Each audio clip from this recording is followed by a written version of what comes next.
Hello, everybody, and welcome to USA Karate's Meet Our Olympic Hopefuls series, where each week we will be getting to know one of our 8 Olympic hopefuls. This week, we are sitting down with Brian Hilliard. Hilliard is one of our 8 athletes who will be representing Team USA at the Paris Olympic qualifier, competing in the minus 67 kilogram Kumite division for his chance to compete at the Tokyo Olympic Games this coming summer. Brian is an 8-time national team member, USA Open champion, and 3 times USA national champion, making him a distinguished karate competitor. Back in January of 2020, he battled his way to claim a spot on the Paris qualifying team. Brian currently trains with fellow Olympic hopefuls Tom Scott and Brian Err down in Plano, Texas, with Coach Brody Burns. Today, we are sitting down with Brian to talk about his karate career and dreams for the Tokyo Olympic Games. Welcome, Brian. Thank you so much for being here. Thank you for having me. I really am happy to be here. Great, awesome. We're happy to have you. So we're going to jump right in. And we wanted to start with how you got involved in karate in the first place.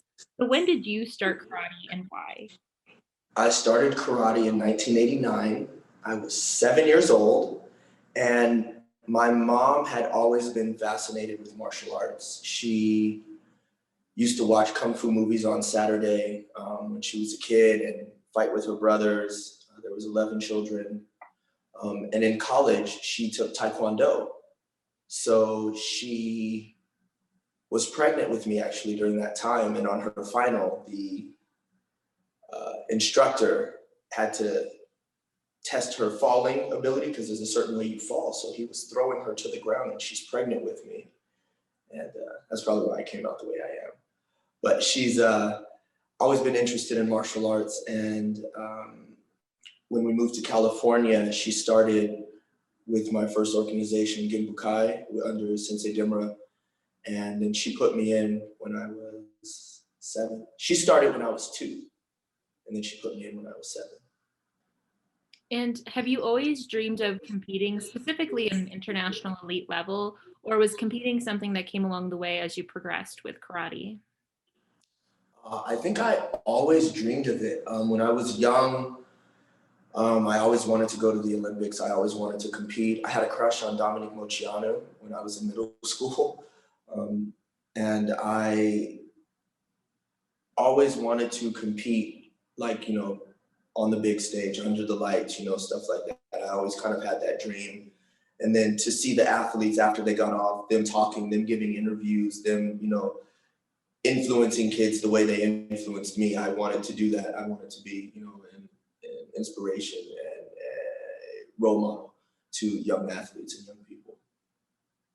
Mm-hmm. And speaking of competition, it hasn't really been something we've been able to do in a while due to COVID-19 and its impact on the world. And so we wanted to talk to our athletes about how it has impacted you and your training. So talk us through that. What happened for you? And then how have you adjusted your training to become more successful and continue training throughout the pandemic? Yes. Training in the pandemic has been different and it's been a little bit more difficult, but I think that we kind of adapted to Zoom very early on. So we were still training over Zoom pretty quickly after we went through went on, kind of lockdown. And then shortly after, a very small group of people were gathering, in the dojo just to have the workouts, just to have a body. Of course, later when things started to open up a little bit more, but yeah, we were doing Zoom. We were doing our track work at the track still, maybe sometimes wearing masks or staying away from people. And then our strength and conditioning, we were doing either like here on Zoom or I'd go to the dojo and do it on Zoom, it was just be me, or like Tom was there. One time we were in separate rooms. So we tried to stay working.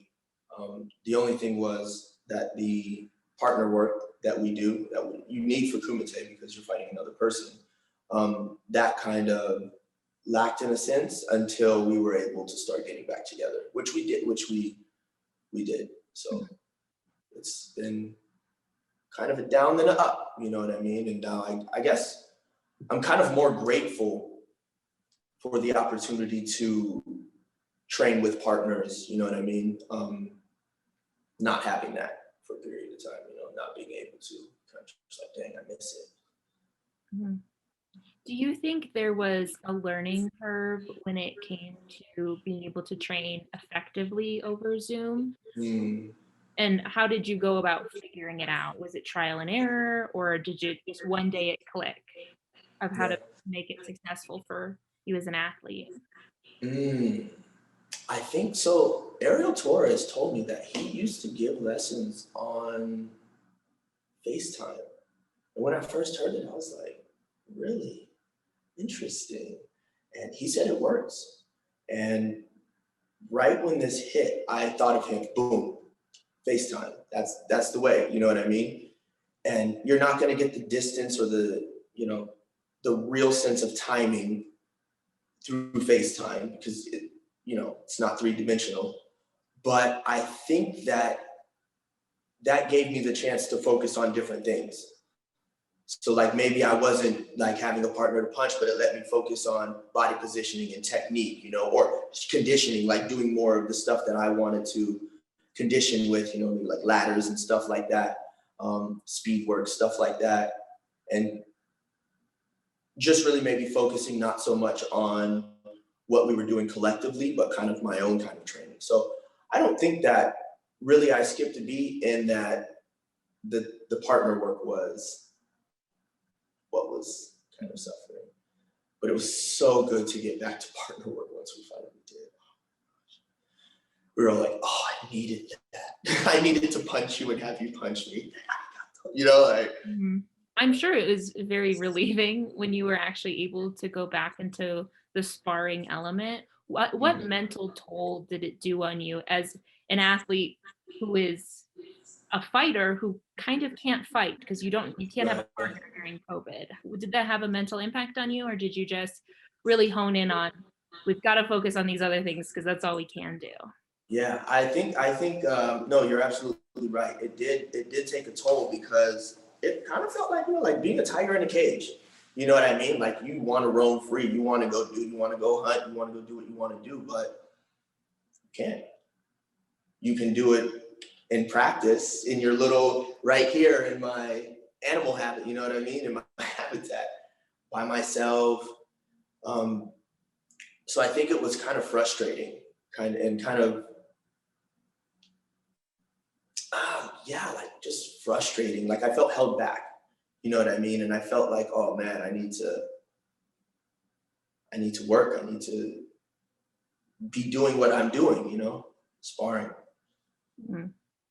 Now that you are in a position where you are able to spar, specifically, as we mentioned before, with fellow Olympic hopefuls Tom Scott and Brian Err, how have you all worked together to prepare for the upcoming event season and the Paris Olympic qualifier that feels like it's right around the corner? Yes. Oh yeah, it does. It snuck up on us, right? um, Honestly, I feel amazing. It's amazing to work alongside these athletes. They're like literally two of the best in the country and the world, right? Top five in the world, top what, 12 in the world. You know, they're the top, and there's a reason why they are. They have a successful system of training and work and all that stuff. And so it felt really, really good. Now I'm gonna be totally honest. I'm just getting my butt kicked here training with these guys, but I'm loving every second, you know. And it hurts to know that, dang man, I should be, you know, that good, you know. But that's how you get that good is you practice with the best. Mhm. In what ways have they pushed you in ways that you really haven't before training with them? I think here they're a very smart dojo. So strategically, they push me to be smarter. They push me to be a more intelligent fighter, to raise my fight IQ and not just fight maybe emotions or like repetitions, which is what I'm used to.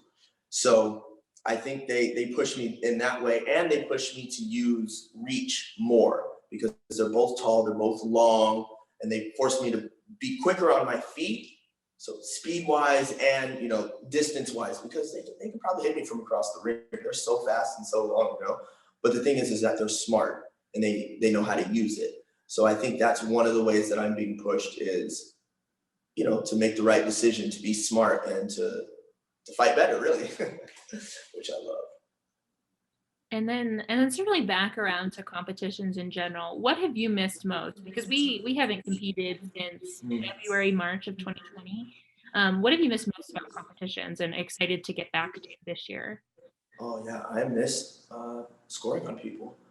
I miss winning matches. I miss the feeling of being like, yeah, and giving my coach a high five and hugging him after you win that match and walking off, and he's like putting his arm around you, and he's like, dude, that kick was sick. I love the way you set that up, and I'm like, yeah, but the sweep, they didn't score it, just stuff like that. And then we're planning for the next match. Okay, you've got Belgium next. Boom, let's get mentally ready for them. I love that whole experience. Even when you're not at the tournament, you get to see some of another beautiful place, a beautiful city, a beautiful country, someplace that I would never go to these places if I wasn't doing this. No way. Maybe Japan, but that's it, just because I like samurais. So next up, we wanna ask you specifically about the Paris qualifier and then the Tokyo Olympics, which, like I said, are going to be happening very soon.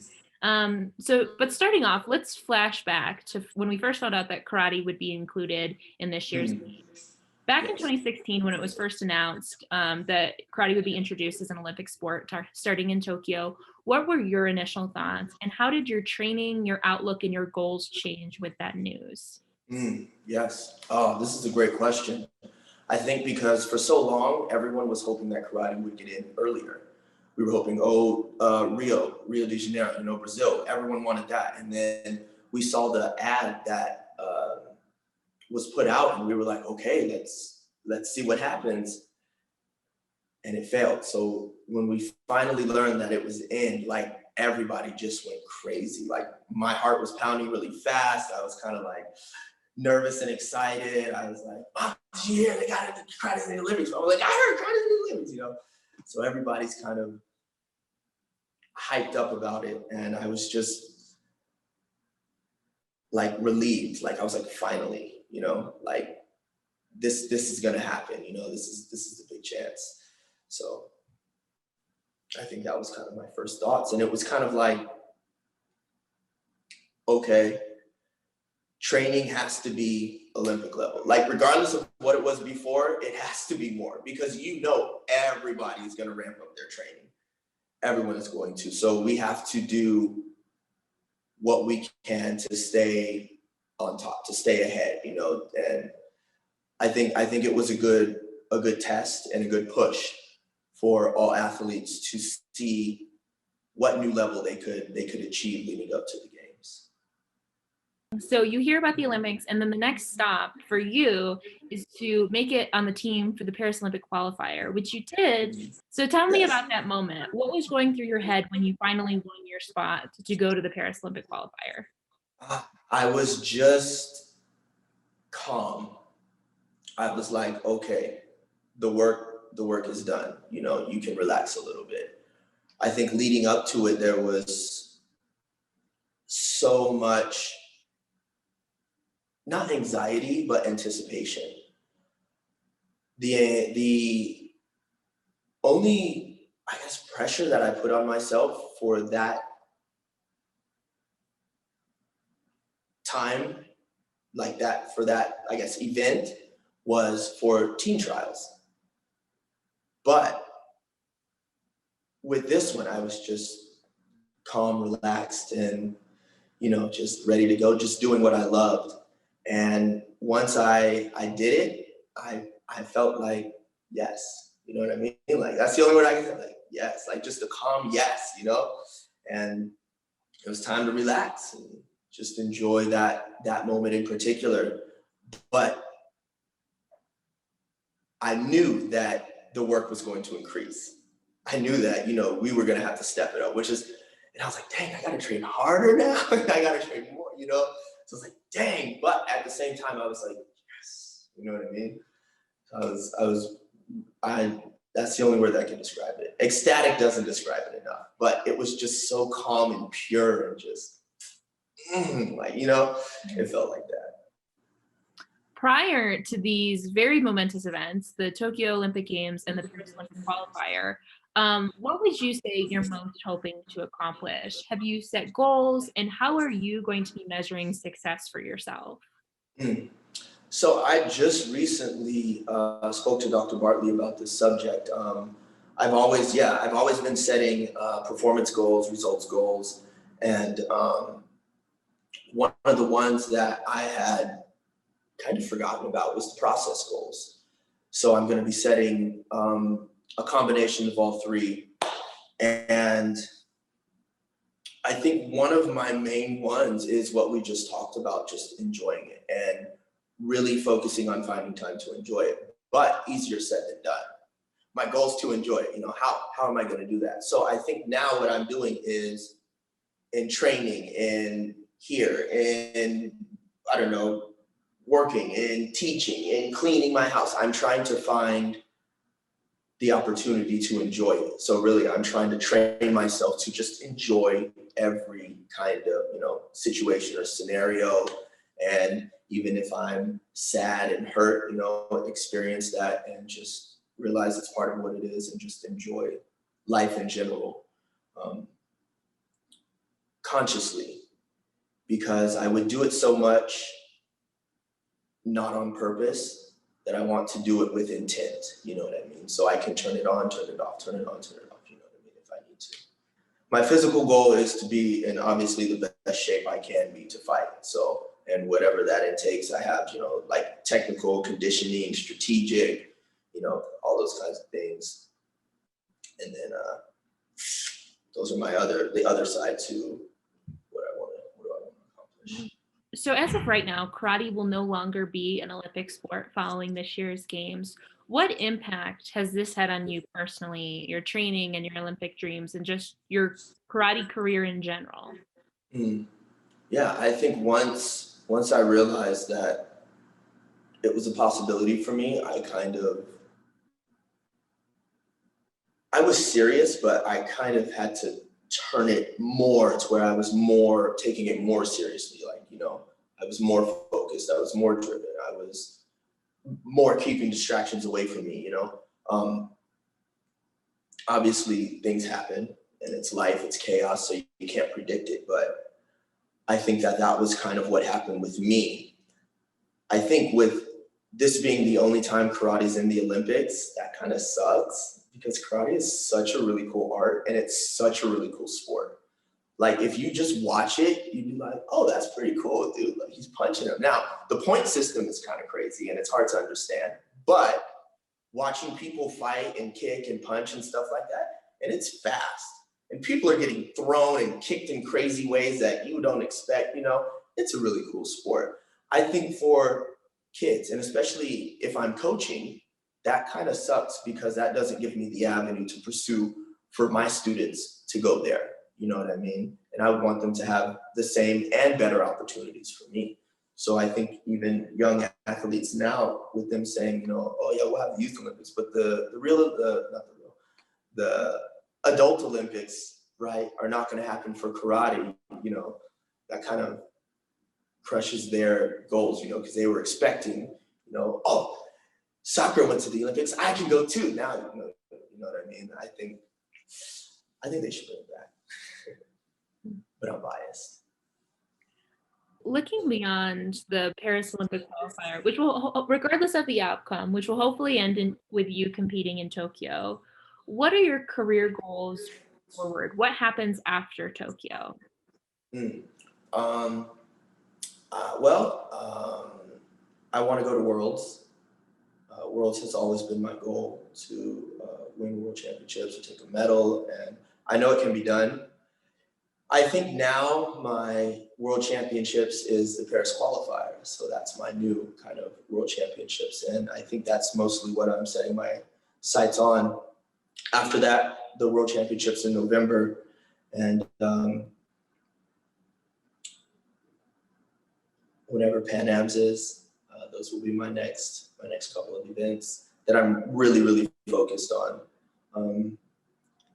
and also I think teaching more.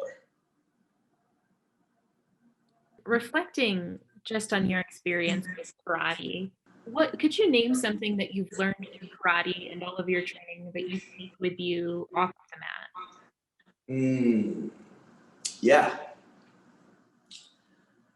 my sensei developed this like kind of creed that we say, and it's something that we do like every time we start to train, we do it. And the first one is um, like be courteous, be courteous in how you are, respect one another, um, be responsible for your words and actions, just things like that. Those are kind of the things that I take with me that we have instilled in our brains through like saying them. I would say that one of the things that karate has instilled in me that's not